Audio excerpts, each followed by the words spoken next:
Централната банка им даде дозвола на банките и на штедилниците да бидат пофлексибилни кон граѓаните и фирмите кои редовно ги сервисирале кредитите, односно ратите во изминатиот период. Што конкретно може да побараат клиентите од банките? Какви поволности да им понудат? Добро, значи на вчерашната седница на Советот на Народната банка беа направени регулаторни промени кои што се насочени кон намалување на финансискиот товар на граѓаните и фирмите во овие услови во кои што се соочуваме нели сите ние. Во основа се работи за измена на одлуката за методологијата за управување со кредитен ризик. Повеќе измени се направени, повеќе поволности се предвидени, но би се задржала на два клучни пункта кои што значат големи регулаторни олеснувања. Првиот пункт е се создаваат поповолни, се овозможува на банките да направат позначена измена на договорните услови за кредитокорисниците. Кои се тие промени кои што може да се направат? Може да се направат повеќе видови на промени. Прво може да се направи промена која што ќе значи одлагање на периодот во кој што треба да се измируваат обврските од страна на кредитокорисниците. Понатаму, исто така, може да се намали каматната стапка, може комплетно таа кредитна изложеност, тој кредит да се замени со нов кредит кој што е по поволни услови и слично. Значи, постои поширок спектар на поволности кои што со промена на договорните услови може да им се обезбедат и на физичките лица, но и на компаниите. Може би генерално да споменам дека целта на мерката е да се опфатат оние субјекти кои што веќе се соочуваат со потешкоти во отплатата на кредитите поради новонастанатата ситуација, но и оние субјекти кои што можеби се уште не се соочуваат, но се очекува дека ќе се соочат со потешкоти во редовното сервисирање на кредитите. Главната цел, всушност, на промената на договорните услови е да се овозможи во рана фаза, значи веднаш, проактивен пристап од страна на банките, за да кредитите не стигнат да бидат нефункционални.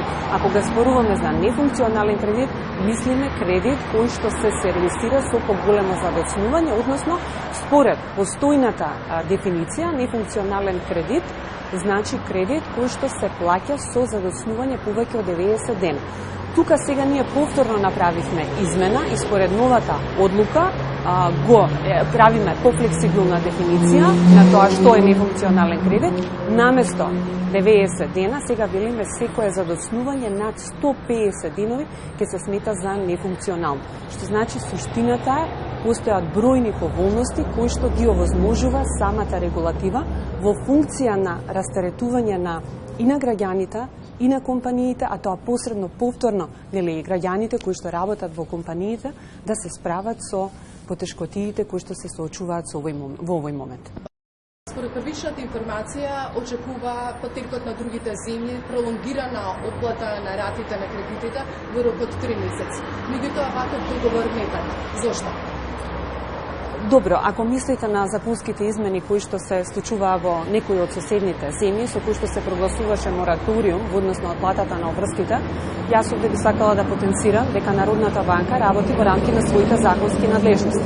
Народна банка нема законска надлежност да пропише мораториум, значи неплаќање за одреден временски период на обврските на кредитокорисниците кон банките. Меѓутоа, тоа е формалниот аспект, кој што секако е многу значаен во однос на тоа кој е нашиот простор. Ние даваме максимум од нас, тоа што можеме да го сториме, а тоа го направивме впрочем преку измената на одлуката која што го регулира управувањето со кредитниот ризик.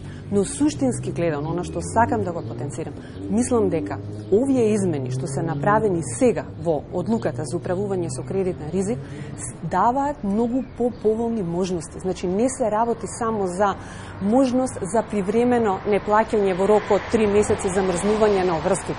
Ова е многу проширок пакет. Значи обврските може да се пролонгираат и за подолг период.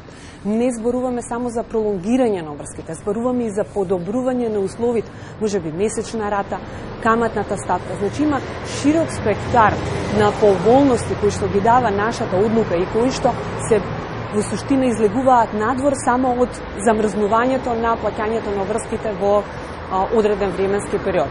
И тука мислам дека клучна ќе биде имплементацијата. Очекувам дека ако има добра имплементација на одлуката, ефективна имплементација, дека ќе се постигнат значајни резултати.